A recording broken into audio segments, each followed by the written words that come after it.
Hey, what's going on? I'm Jason Manchester. Today we're talking about one of my favorite types of long exposure photography, which is steel wool photography. What is this, you might ask? Well, if you've ever seen a photo that looks like this, it's really easy to achieve, and I'm going to tell you how you can do it.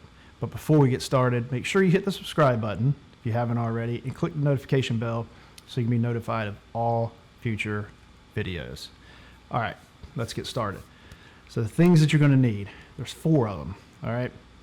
1, you're going to need a whisk. Something that looks like this, and you're going to make sure that it has a little hook on the bottom so that you can hook the next thing, which is a dog leash. You're going to need to hook that on to the whisk.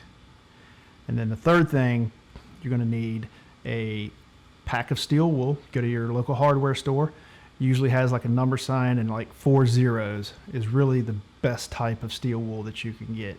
It's kind of like a industrial type, I guess, steel wool. It's not your regular steel wool you might find in the house with soap in it. Do not use that type. It's not going to light. So after that, make sure that you have a lighter. Do not forget your lighter because you have to light the steel wool. Okay, so find your location. Be careful where you do this because obviously you're lighting the steel wool, you're playing with sparks. If it's super dry outside, you don't want to catch anything on fire. So be aware of your surroundings. Okay, when it comes to your camera, there is no exact settings on the camera that you can use in order to achieve this look. You have to experiment with it. So my suggestion is usually kind of where I start is I usually have like an f9, and then I have the ISO set at around 800.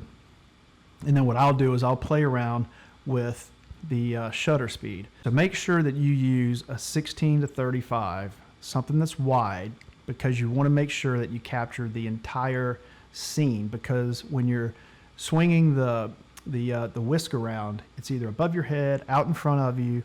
You want to make sure that you capture the entire scene because the sparks fly pretty good ways.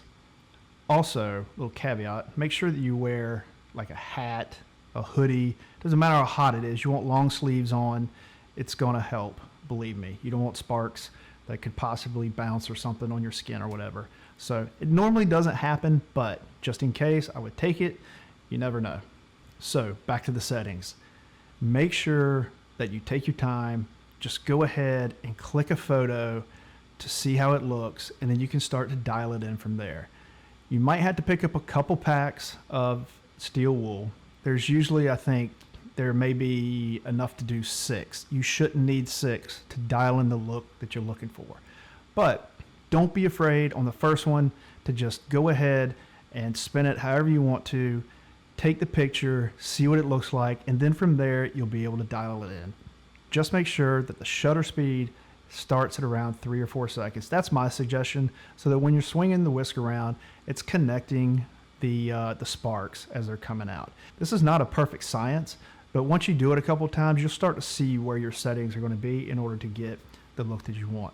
That's all you really need. So to recap, all you need is a whisk, which you probably have laying around the house. Make sure it has a hook on the bottom so that you can hook the dog leash to it.